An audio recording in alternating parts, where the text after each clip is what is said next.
Oke, halo. Jadi kesempatan kali ini saya akan mempraktekkan bagaimana cara pembalutan luka. Perkenalkan, nama saya Muhammad Raffi Landri dengan NIM 1202439. Nah, di sini untuk pembalutan lukanya saya menggunakan kain yang mungkin juga mirip karakteristiknya dengan mitela. Eh, Oke, jadi pertama dimulai dengan luka pada tangan. Nah, di sini sebelumnya saya di sini menggunakan dengan bantuan dari salah satu dari pasukan teknik Geologi 2024 juga. Boleh diperkenalkan dulu mungkin namanya. Oke, halo, perkenalkan nama saya Muhammad Bintang Pisah, NIM 1202490. Oke, pertama yaitu luka pada bagian telapak tangan. Sebelumnya kita membutuhkan mitela. Ini untuk mempermudah pelipatan, saya izin menaruhnya di lantai.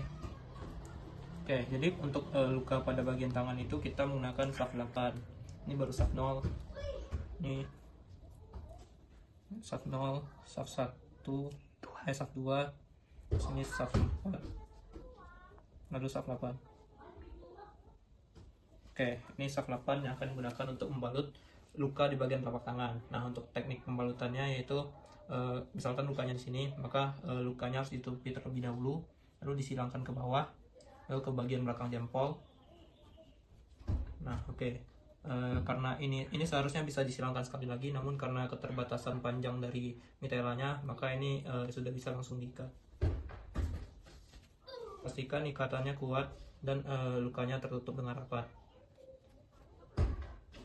Nah, ini kan ada lebih dari mitelanya. Nah, ini bisa dimasukkan ke dalam, namun tidak ke bagian lukanya karena ini layernya masih ada lapisannya. Nah, ini bisa dimasukkan ke dalam sini, tidak terkena luka.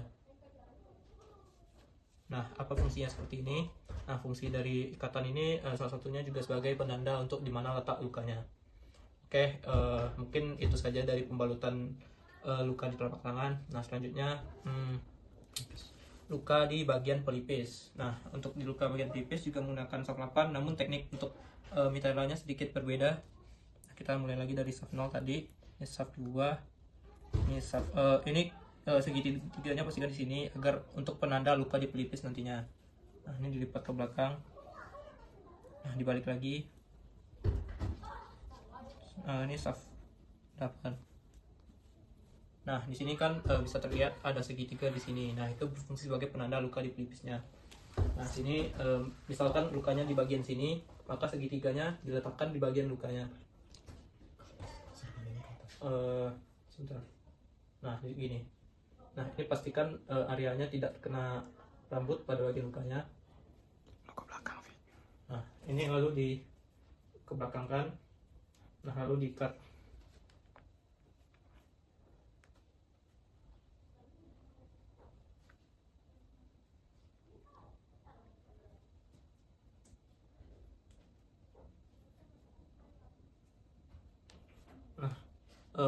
Boleh dipastikan kembali kalau misalnya di bagian lukanya tidak ada area rambut agar tidak mengganggu lukanya. Nah, di sini bisa menunjukkan bahwa area luka di sini pada segitiga ini.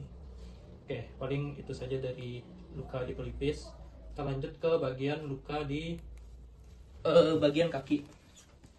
Oke, untuk kaki masih sama menggunakan saf 8.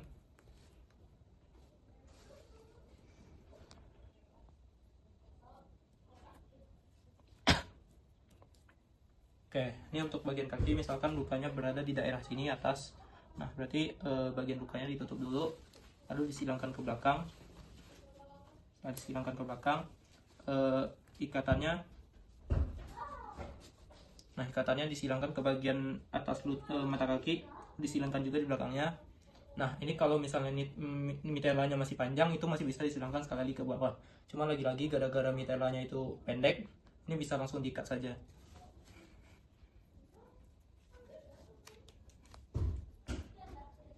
Sepertinya ini sudah maksimal, jadi ikatannya paling untuk kali ini cuma segini saja.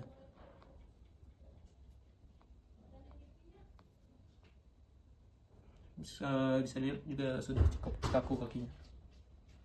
Oke, kita lanjut ke bagian lengan. Nah, untuk di bagian lengan cukup menggunakan saf 0. Nah, misalkan di bagian sini, maka bagian segitiga ini diposisikan di bagian siku korban. Nah, lalu ini disilangkan. Ini mitelanya juga cukup pendek, jadi paling ikatannya tidak bisa terlalu erat.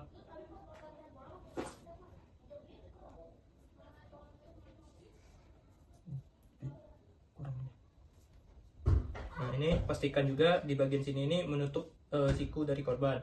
Nah, misalnya ini sudah terikat. Ini sebenarnya masih bisa disempurnakan lagi jika ada tali, yaitu sebagai penutup siku. Cuma karena di sini dia pendek, paling ini solusinya bisa dimasukkan ke dalam saja. Nah, kurang lebih seperti ini. Oke, paling itu saja cara pembalutan luka dari saya. Terima kasih.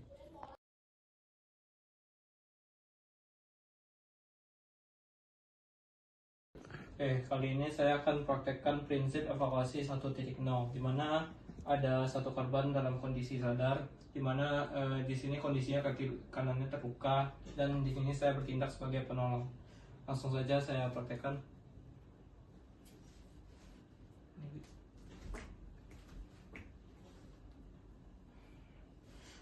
Kaki yang terluka bertumpu pada kaki kiri penolong karena kaki kanannya tidak bisa berjalan. Untuk jalannya itu diperlukan hitungan aba-aba. Mungkin dari kaki kanan korban dulu, hitungan 1, kakinya maju. 1, 2, 1, 2, 1, 2.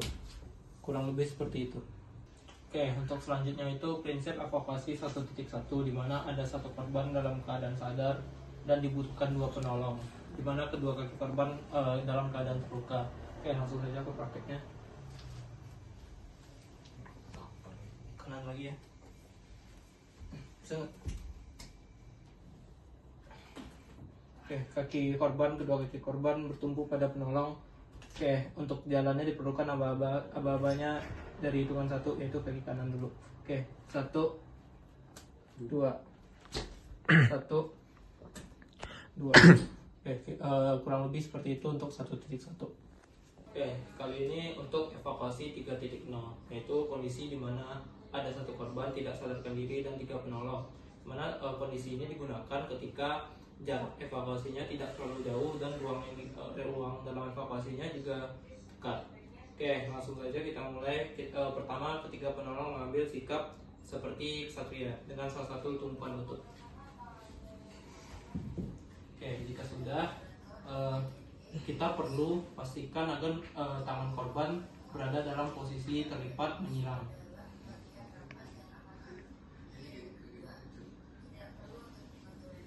Jika sudah, tangan penolong seperti ini masuk ke bawah bagian badan korban.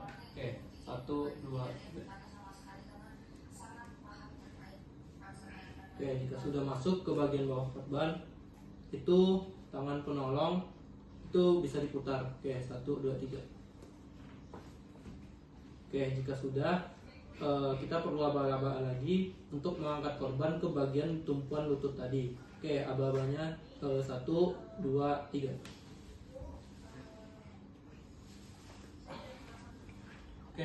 Setelah seperti ini, mungkin korban bisa disilangkan ke bagian tubuh, dihadapkan ke bagian tubuh penolong.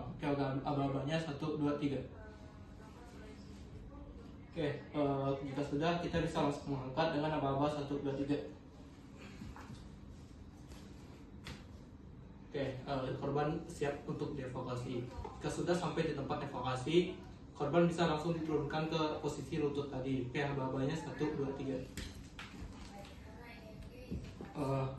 Korbannya bisa langsung dihadapkan kembali ke atas. 1, 2, 3.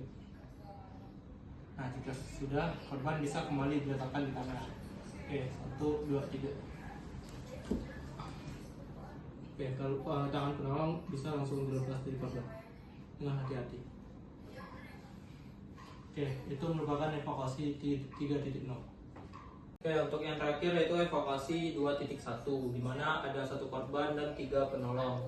Nah, untuk keadaan ini digunakan jika evakuasinya jaraknya cukup jauh dan juga ruang dalam melakukan evakuasi itu juga cukup luas.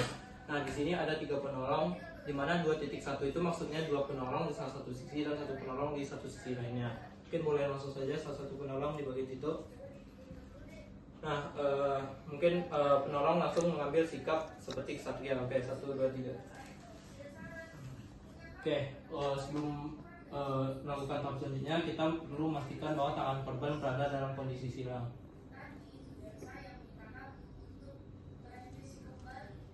Oke, jika sudah penolong bisa mengambil tangannya lalu memasukkan ke bagian bawah tubuh korban. Oke, 1, 2, 3.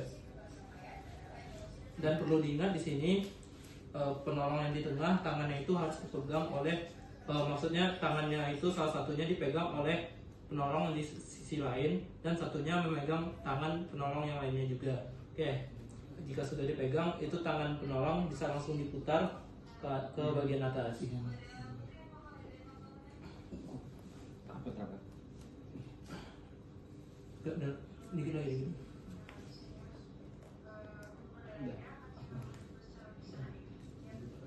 Oke, selanjutnya korban bisa langsung diangkat ke bagian tumpuan lutut tadi. Oke, dalam hitungan 1, 2, 3. Oke, sudah? Apakah sudah? Sudah. Oke, jika sudah bagian sini, apa-apa selanjutnya itu mengangkat korban ke posisi berdiri. Oke, 1, 2, 3. Nah, korban pun siap dievakuasi. Dan untuk selanjutnya, jika sudah sampai di tempat evakuasi, itu korban bisa langsung di-drop ke bagian lutut tadi. Oke, 1, 2, 3. Oke, jika sudah, korban bisa dikembalikan ke posisi semula, yaitu di permukaan tanah. Dengan aba-aba 1, 2, 3.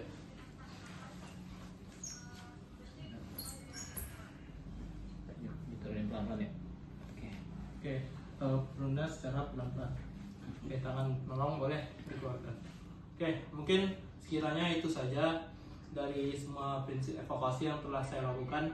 Terima kasih.